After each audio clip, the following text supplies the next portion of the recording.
Elle s'est réveillée à 3 heures du matin et quelqu'un se tenait debout au pied de son lit, juste là, immobile dans l'obscurité, en train de la regarder dormir.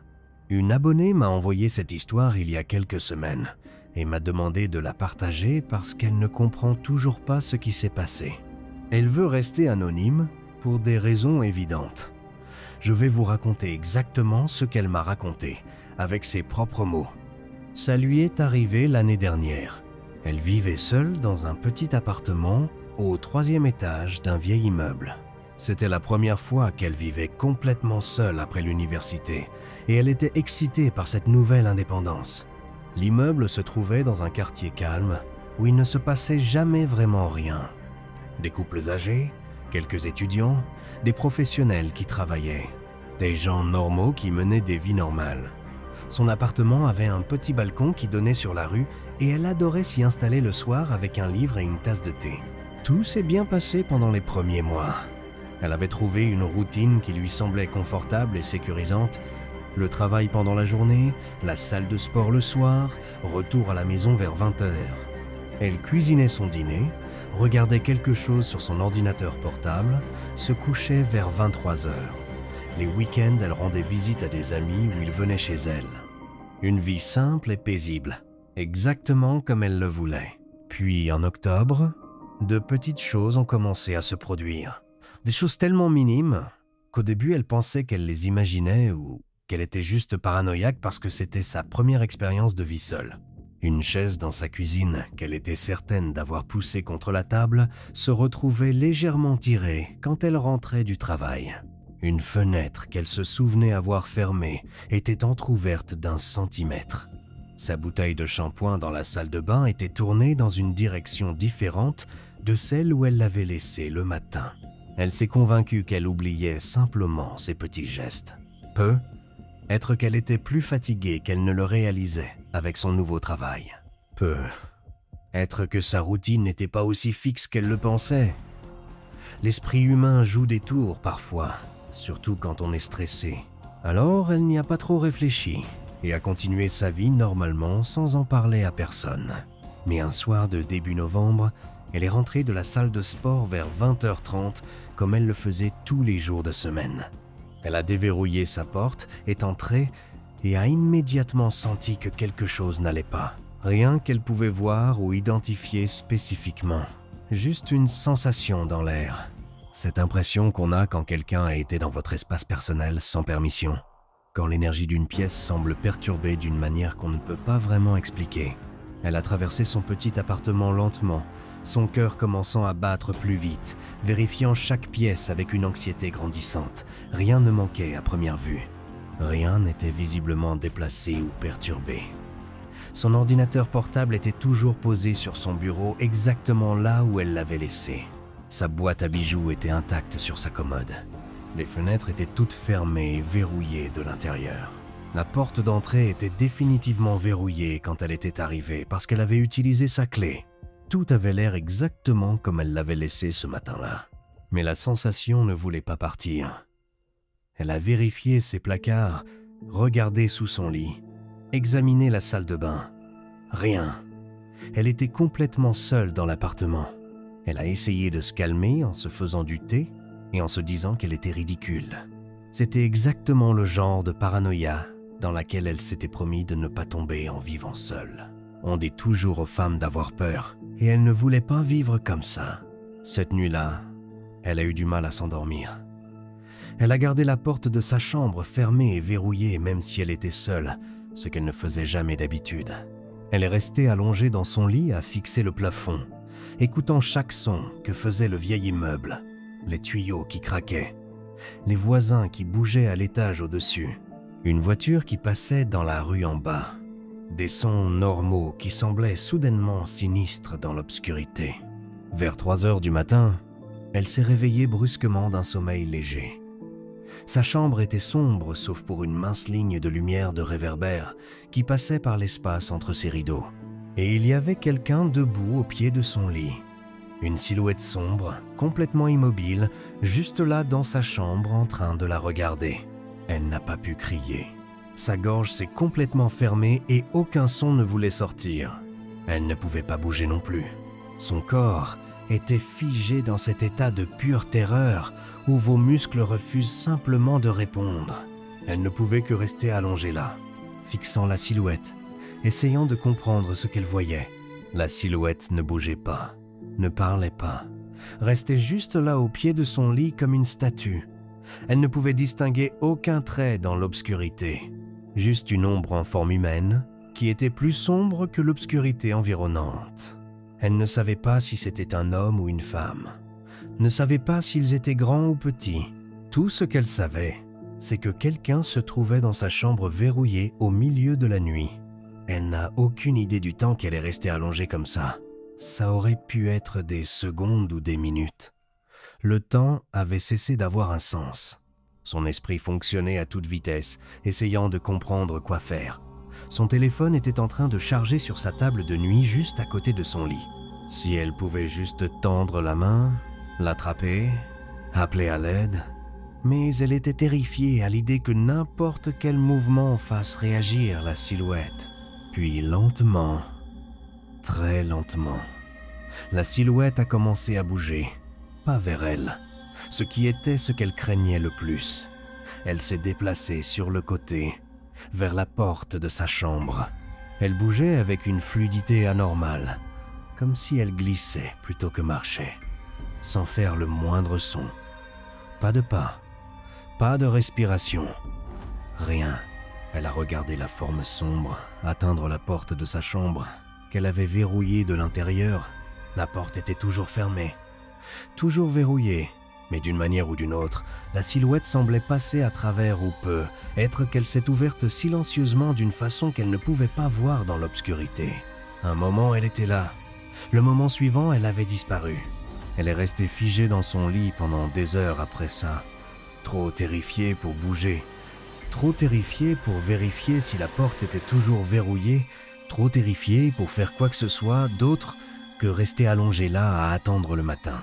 Quand les premières lueurs de l'aube ont commencé à passer à travers ses rideaux, elle a finalement trouvé le courage de bouger.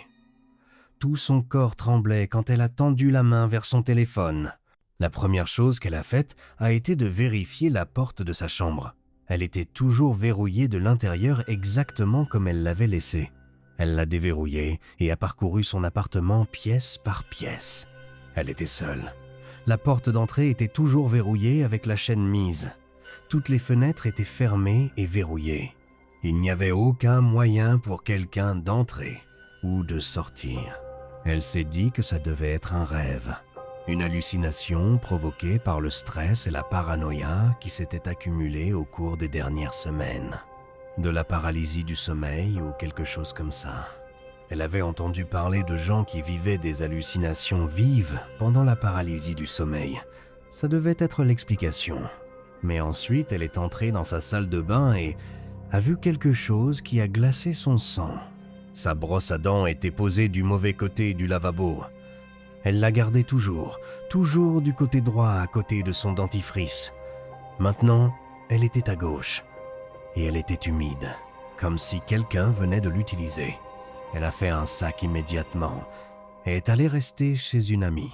Elle a dit à son amie qu'elle avait fait un mauvais cauchemar et qu'elle avait juste besoin d'être entourée de gens pendant un jour ou deux. Elle n'a pas raconté toute la vérité parce qu'elle savait comment ça sonnerait.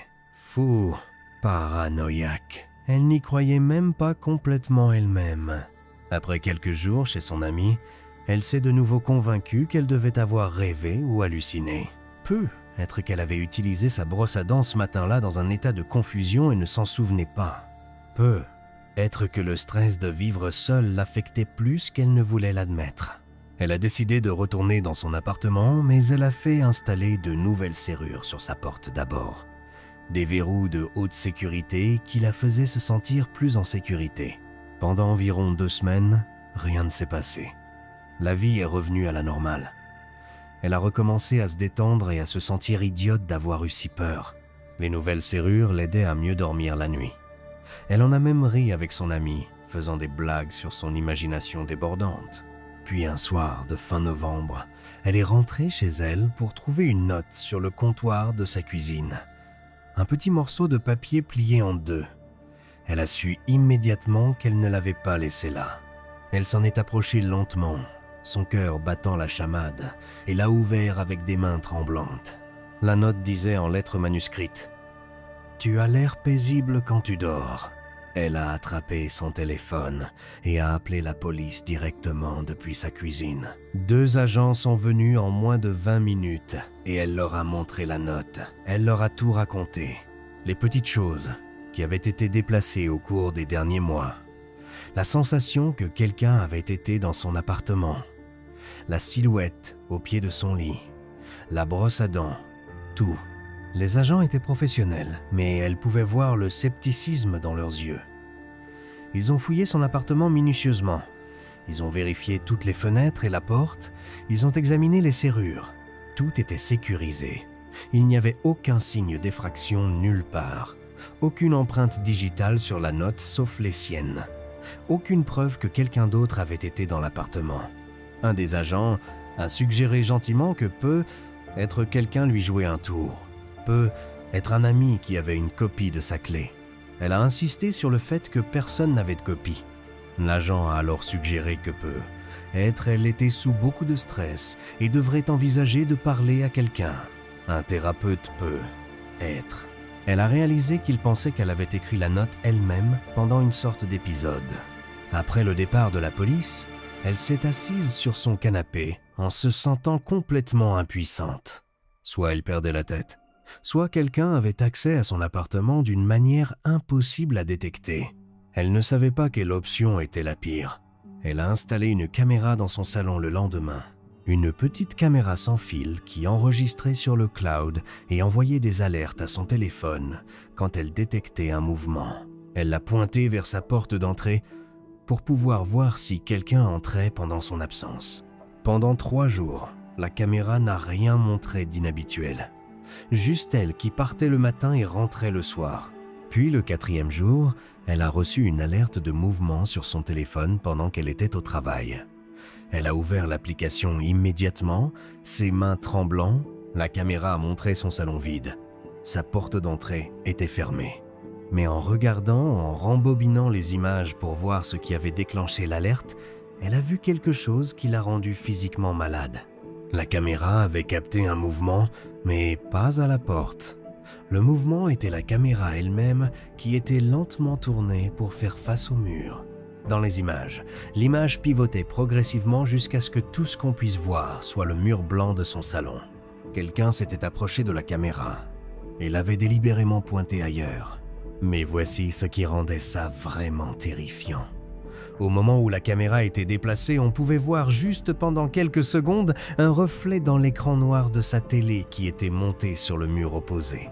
Le reflet était déformé et peu clair, mais on pouvait distinguer une silhouette. Elle portait ce qui ressemblait à des vêtements d'ouvrier de maintenance, une salopette bleue foncée, et elle semblait savoir exactement où était la caméra et comment éviter d'être filmée directement. Elle a quitté le travail immédiatement et est allée directement au bureau de la gestion de son immeuble. Elle a exigé de savoir si des ouvriers de maintenance étaient entrés dans son appartement ce jour-là. Le gestionnaire a vérifié les registres et a dit qu'aucune maintenance n'avait été programmée pour son unité. Personne du personnel de l'immeuble n'avait de raison d'entrer dans son appartement. Elle a montré les images de sa caméra au gestionnaire. Le visage du gestionnaire est devenu pâle en les regardant. Ils ont consulté les enregistrements de sécurité de l'immeuble. L'immeuble avait des caméras dans les couloirs et aux entrées. Ils ont revu les images de ce matin-là. À 10h15 du matin, la caméra du couloir montrait un homme en salopette de maintenance, marchant dans son couloir en portant une boîte à outils. Il s'est arrêté devant sa porte, a sorti une clé et s'est laissé entrer. Il est resté à l'intérieur pendant exactement 8 minutes. Puis il est sorti, a verrouillé la porte derrière lui et est reparti dans le couloir. La caméra avait une image claire de son visage. Le gestionnaire de l'immeuble ne le reconnaissait pas. Ce n'était aucun de leur personnel de maintenance. Ils ont appelé la police à nouveau et cette fois les agents ont pris l'affaire beaucoup plus au sérieux. Ils avaient des preuves vidéo claires d'une personne inconnue entrant dans son appartement avec une clé. C'était au minimum une entrée par effraction, possiblement du harcèlement. La police a obtenu les images vidéo de sa caméra et du système de sécurité de l'immeuble. Ils ont passé le visage de l'homme dans leur base de données, mais n'ont obtenu aucun résultat. Il n'était pas dans le système. Ils ont demandé à la gestion de l'immeuble de changer toutes les serrures immédiatement et de revoir leur procédure de contrôle des clés. D'une manière ou d'une autre, cet homme avait obtenu une clé qui ouvrait son appartement. Le gestionnaire de l'immeuble était horrifié et s'excusait. Ils ont changé ses serrures le jour même, sans frais. Ils ont également révélé quelque chose de perturbant. Quand ils ont vérifié leur registre de clés, ils ont découvert qu'un passe-partout avait disparu du bureau de maintenance environ 4 mois auparavant. Ils avaient supposé qu'il avait été égaré et avaient l'intention de changer les serrures dans tout l'immeuble, mais continuaient à repousser à cause du coût. Cette clé manquante aurait ouvert n'importe quel appartement de l'immeuble, y compris le sien. La police lui a conseillé de rester ailleurs pendant qu'ils enquêtaient. Elle a déménagé chez son amie et a refusé de retourner dans cet appartement. Elle a rompu son bail en avance et la gestion de l'immeuble ne s'y est pas opposée vu les circonstances. Elle a déménagé dans un quartier complètement différent de l'autre côté de la ville. L'enquête policière n'a mené nulle part. Ils n'ont jamais identifié l'homme en salopette de maintenance.